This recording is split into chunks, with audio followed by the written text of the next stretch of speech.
Okay, happy Saturday racing, bayang karerista. Shoutout lang tayo saglit. Happy birthday kay Boss Julius Cabansag from Papa Jamoca. At happy racing na rin kay Boss JR Cabansag. At pati na rin kay Boss Eleanor Reyes. Happy racing sa inyo mga boss. Good luck at Saturday racing nga tayo. 7 karera tayo for this Saturday racing, no? At ang start time natin is alas 4 ng hapon. So simulan na nga natin yung mga giya natin para sa araw ng Sabado, June 28, 2025. Okay, race 1 tayo. Start ng winner take all. 3-year-old and above maiden race placers. Distansya natin dito 1,400 meters. Okay, first choice na rin natin, no, yung kalahok numero 4 na si Baron of Sipocot sa Dampilapil, yung re-renta dyan. Medyo mainam din yung tempo niyan or yung tinakbo niyan sa barrier niya. So, tingin ko medyo malaki panalo niyan. Numero 4, Baron of Sipocot. Second choice natin yung kalahok numero 2, Bolshevik, isang imported horse. O'Neil Cortez yung sasakay dyan. Medyo gumangin yung laban niya ngayon, no? At tingin ko pwedeng magbigay ng laban sa numero 4.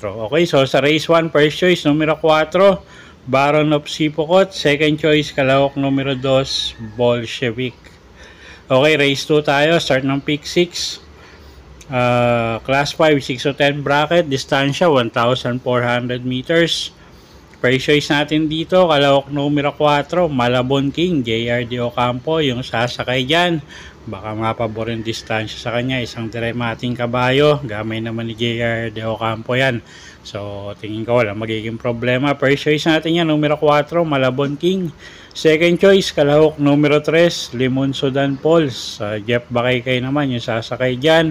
At siya nga yung second choice natin dito. Third choice, kalahok numero 1, Laguna de Bay. Gagabayan naman yan ni A.R. Ramos. Okay, so sa race number 2, first choice nga natin, kalahok numero 4, Malabon King. Ang second choice natin, entry number 3 na si Limon Sudan Falls. Third choice, kalahok numero 1, Laguna de Bay.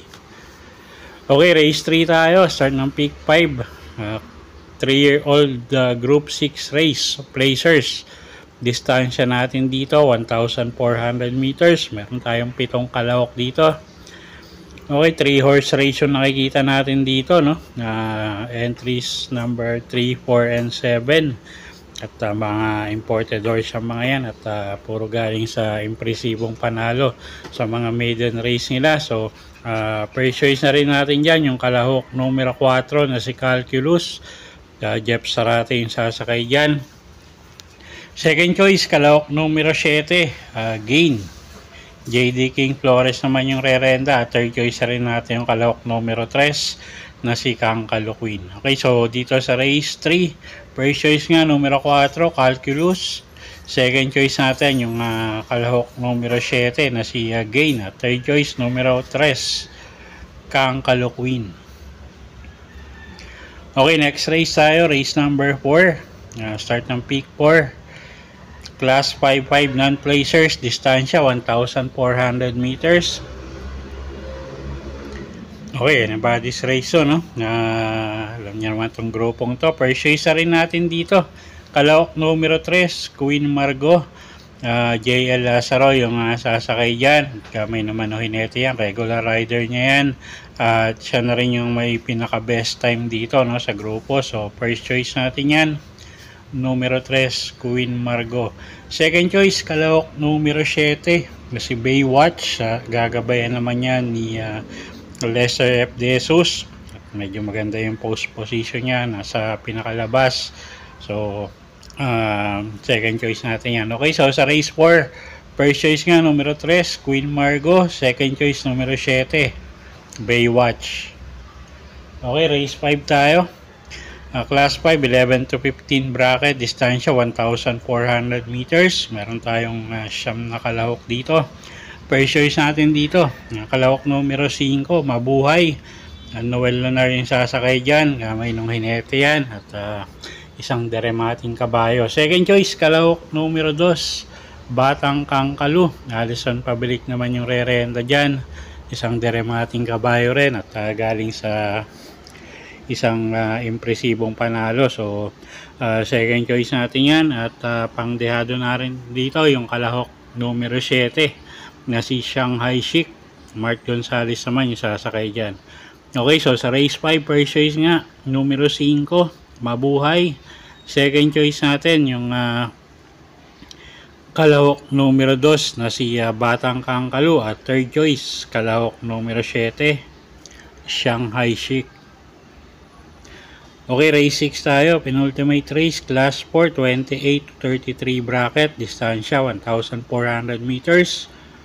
Meron tayong 8 kalahok dito, no? At pero 9, ayan, siyam na kalahok, 8 betting numbers, at anybody's race to, halos lahat to may panalo. At first choice natin dito, kalahok numero 5, couple entering Amazing, at Simply Jesse, Mark Gonzales, at John Paul Gusay yung sasakay dyan sa dalawang yan. Second choice natin yung kalahok numero 1 na si Ninong. JMS Torque naman yung sasakay dyan, at gamay din ng hinete yan, pwedeng isabay sa unahan. Third choice natin dito yung kalahok numero 2 na si Club Habana, sasakay naman yan ni CL at Bincola.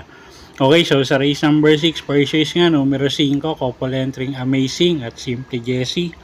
Second choice numero 1, Ninong, at third choice numero 2, Club Habana. Okay, race 7 tayo. Last and final race for the day. Class 5, 11 to 15 bracket, distansya 1,400 meters. Paratingan, first choice natin dito, kalahok numero 2 na si Super Spunky. Pati Dilema yung re-renta dyan. Wala tayong nakikitang pwedeng magbigay ng pressure sa unahan sa kanya, no? So pag nauna to, tingin ko malaki panalo. Numero 2, Super Spunky.